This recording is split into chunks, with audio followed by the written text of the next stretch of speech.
మీరు ఇంట్లో ఉన్నా, ఎక్కడికైనా వెళ్ళినా, మీతో ఉన్న వారిని దోమలు వదిలేసి మిమ్మల్నే ఎక్కువ కుడుతున్నాయి అనుకోండి, ఆ బాధ వర్ణనాతీతం. మీ వాళ్ళేమో మీ రక్తం చాలా తియ్యగా ఉంటుంది, అందుకే కుడతాయి అంటూ సెటైర్లు వేస్తూ ఉంటారు. కానీ దోమ కుట్టిన మీకేమో చిర్రెత్తుకొస్తుంది. అసలు దోమలు కొందరినే కుట్టి మరికొంతమందిని ఎందుకు వదిలేస్తాయి? వాటికి ఏమైనా పార్షియాలిటీ ఉంటుందా, లేకుంటే మనం గత జన్మలో ఏమైనా పాపం చేసుకున్నాం? సో మరి ఈ దోమలు సెలెక్టివ్గా కుట్టడం వెనుక రహస్యం ఏంటి? సైంటిస్టులు ఏమంటున్నారు? ఇప్పుడు తెలుసుకుందాం. నిజానికి ఆడదోమలు మాత్రమే మనుషులను కుడతాయి. ఎందుకంటే వాటి గుడ్లు అభివృద్ధి చెందడానికి మన రక్తంలోని ప్రోటీన్లు అవసరం. దాదాపు 10 మీటర్ల దూరం నుంచే దోమలు మనల్ని గుర్తించగలవు. అవి కేవలం కళ్ళతో కాదు, మన శరీరం విడుదల చేసే సంకేతాలను కూడా చదువుతాయి. శాస్త్రవేత్తలు చెబుతున్న ప్రకారం దోమలు ప్రధానంగా 3 సంకేతాల ఆధారంగా ఎవరిని కుట్టాలి అని ముందుగానే డిసైడ్ అవుతాయి.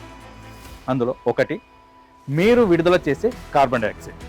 అంటే మనం ప్రతి శ్వాసలో కార్బన్ డైఆక్సైడ్ని బయటికి వదులుతుంటాం.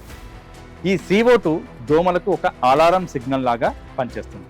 దూరంలో ఉన్న దోమలకు ఇక్కడ మనిషి ఉన్నాడు, వెళ్ళి రక్తం పీల్చు అనే సమాచారం ఆటోమేటిక్గా వాటి మైండ్ అందుతుంది. పిల్లల కంటే పెద్దవాళ్ళనే దోమలు ఎక్కువ కుడుతూ ఉంటాయి. కారణం ఏంటో తెలుసా? పిల్లల కంటే పెద్దవాళ్ళే ఎక్కువగా CO2ను విడుదల చేస్తూ ఉంటారు. సో అందుకే దోమలు వాళ్ళనే లక్ష్యంగా చేసుకుంటాయి. అందుకే పరిశోధకులు CO2 లేదా డ్రై ఐస్ ఉపయోగించి దోమల ట్రాప్లను తయారు చేస్తారు. ఇక రెండో విషయం, శరీర వేడి.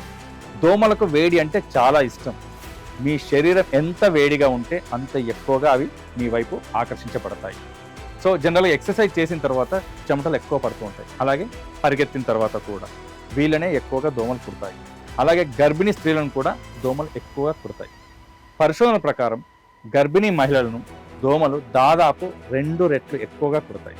ఎందుకంటే వారి శరీరం ఎక్కువ వేడి విడుదల చేస్తుంది, ఎక్కువ శ్వాస తీసుకుంటారు, దాంతో ఎక్కువ కార్బన్ డైఆక్సైడ్ బయటకు వస్తుంది. పెద్ద శరీరం ఉన్నవారు, అంటే కొంచెం లావు ఎక్కువగా ఉన్నవాళ్ళు ఎక్కువ కార్బన్ డైఆక్సైడ్ను బయటకు వదులుతారు. కాబట్టి వారిపై కూడా దోమల దృష్టి ఎక్కువగా ఉంటుంది. ఇక మూడవది, అలాగే శరీరం నుండి వచ్చే వాసన. ఇంతకుముందు చెప్పినట్టు మన రక్తం తీయగా ఉంటుంది కాబట్టి దోమలు మననే కుడతాయి అన్నది కాదు. ఎందుకంటే శాస్త్రవేత్తలు దీనిపై పూర్తిగా రీసెర్చ్ చేసి ఇది తప్పు అని నిరూపించారు. దోమలు రక్తం తీయదనాన్ని కాదు, మీ చర్మం నుంచి వచ్చే ప్రత్యేకమైన వాసనను గుర్తిస్తాయి. చర్మంపై ఉండే బ్యాక్టీరియానే కారణమా అంటే అవును. మన చర్మంపై కోట్లాది సూక్ష్మజీవులు ఉంటాయి. వీటిని స్కిన్ మైక్రోబయామ్ అంటారు.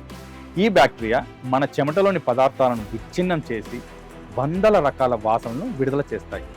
మనిషి ముక్కుకి అవి పెద్దగా తెలియకపోవచ్చు, కానీ దోమలకు మాత్రం అవి స్పష్టంగా తెలుస్తాయి.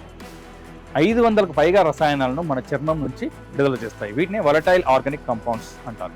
వీటిలో ముఖ్యంగా కార్బాక్సిలిక్ యాసిడ్స్ ఎక్కువగా ఉన్న వారిని దోమలు బాగా ఇష్టపడతాయని అమెరికాలోని రాక్ ఫెల్లర్ విశ్వవిద్యాలయం పరిశోధనలో తేలింది. 100 రెట్లు ఎక్కువ ఆకర్షణ. 64 మంది వ్యక్తులపైన చేసిన ప్రయోగంలో ఒకరి శరీర వాసన మరొకరి కంటే 100 రెట్లు ఎక్కువగా దోమలను ఆకర్షించింది. అత్యంత ఆశ్చర్యకరమైన విషయం ఏంటంటే ఈ లక్షణం సంవత్సరాల తరబడి మారలేదు. ఇది జన్యుపరమ అంటే అవునని అంటున్నారు శాస్త్రవేత్తలు. కవలలపై చేసిన పరిశోధనలో ఒకే రకమైన జన్యువులు ఉన్న కవలలను దోమలు దాదాపు సమానంగా కుట్టాయి. కానీ వేర్వేరు జన్యువులు ఉన్న కవలల్లో ఈ తేడా స్పష్టంగా కనిపించింది. అంటే దోమలు మిమ్మల్ని ఎంతగా ఇష్టపడతాయో కొంతవరకు మీ జన్యువులే నిర్ణయిస్తాయి. దోమలు ఎందుకు కొందరిని ఎక్కువగా కుడుతున్నట్లు అని అనిపిస్తుంది. కొంతమందికి దోమ కుట్టిన వెంటనే పెద్ద పెద్ద దద్దుర్లు, భయంకరమైన దురద వస్తుంది. మరికొందరికి మాత్రం చిన్న ఎర్రటి మచ్చ మాత్రమే కనిపిస్తుంది. అందువల్ల తమను మాత్రమే దోమలు ఎక్కువ కుడుతున్నాయని మనకు అనిపిస్తుంటుంది. నిజానికి ఇద్దరిని సమానంగా కుట్టినా శరీరం స్పందించే విధానం వేరు. దోమల నుంచి మరి ఎలా రక్షించుకోవాలి అంటే వెల్లుల్లి తింటే లేదా విటమిన్ B మాత్రలు వేసుకుంటే దోమలు రావని చెప్పే మాటలకు శాస్త్రీయమైన ఆధారాలు చాలా తక్కువ. నిపుణులు సూచించేది మాత్రం డీట్ ఉన్న మస్కిటో రిపెలెంట్ వాడాలి. పికిరాడిన్ లేదా PMD ఆధారిత రిపెలెంట్లు కూడా మంచివి. పూర్తిగా మన శరీరాన్ని కప్పే దుస్తులను ధరించాలి. దోమతెరలు లేదా ఇన్సెక్టిసైడ్ ట్రీటెడ్ నెట్స్ ఉపయోగించాలి. చెమట పట్టిన తర్వాత లేదా కొన్ని గంటలకోసారి రిపెలెంట్ మళ్ళీ రాయాలి. కాబట్టి దోమలు మీ రక్తం తీయగా ఉందని కుట్టవు. మీరు విడుదల చేసే కార్బన్ డైఆక్సైడ్, శరీర వేడి, చర్మం నుంచి వచ్చే ప్రత్యేకమైన వాసన వాటిని గుర్తించి మిమ్మల్ని లక్ష్యంగా ఎంచుకుంటాయి. అయితే మీరు దోమలకు అంతగా ఆకర్షణీయులు కాకపోయినా వాటి ద్వారా వచ్చే డెంగ్యూ, మలేరియా, చికున్గున్యా వంటి ప్రమాదకర వ్యాధుల నుంచి రక్షించుకోవడానికి ప్రతి ఒక్కరు తప్పనిసరిగా జాగ్రత్తలు తీసుకోవాలి. ఎందుకంటే దోమలకు మీరు నచ్చినా నచ్చకపోయినా వాటి నుంచి వచ్చే వ్యాధులు మాత్రం ఎవరిని వదిలిపెట్టవు. సో ఈ దోమ కాటు గురించి, దోమల వల్ల మీరు పడుతున్న బాధల గురించి ఫన్నీగా ఏమైనా ఉంటే కామెంట్ చేయండి, సబ్స్క్రైబ్ చేయండి, షేర్ చేయండి. Thank you.